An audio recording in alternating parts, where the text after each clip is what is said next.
ဝါသားတို့တို့ဒုံချောင်းပြေပဲစားရတယ်ဆိုတာလည်းဘဝရဲ့ပျော်ရွှင်ခြင်းတွေတည်းတခုပဲအရေးဆုံးတော့ကျွန်မချင်းကန်ဆာလေးစားချင်လို့မုတ်တီဆိုင်ကိုသွားလိုက်တယ်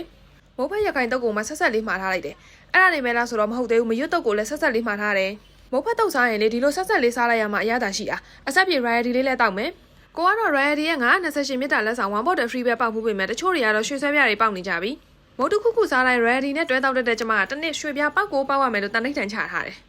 ကျမဒီနေ့ကတော့တာကေတာမန်ပြေလမ်းမပေါ်ကမုတ်ဆိုင်တွေမှာမုတ်လိုက်စားတာပေါ့ရှင်မုတ်ဖက်တုတ်စားပြီးကျဲဥခေါင်းမုတ်လေးလည်းစားချင်တာလို့ကျမဝင်လိုက်သေးတယ်လမ်းသေးမုတ်လေးလည်းအစ်စ်ပါတာပေါ့လမ်းမတစ်လျှောက်ဘာတွေစားကြရှိအောင်မလဲရှာရင်းနဲ့ကြောကြောလုံးမောင်းတွေ့တော့လဲစားချင်သွားပြန်ရောဒီဆိုင်မှာကြောကြောလုံးမောင်းနေမဟုတ်ဘူးကနန်းချောင်းတို့ကျဲဥပေါင်းတွေရောပဲရသေးတယ်ဝယ်တော့ကတော့အိမ်เจ้าမှာအေးအေးဆေးဆေးစားမှုပဲဒါပေမဲ့အချင်းအနှံ့ဆွဲဆောင်နေတော့ကျမဒီဆိုင်ရှင်းမှာလည်းနည်းနည်းစားလိုက်သေးတယ်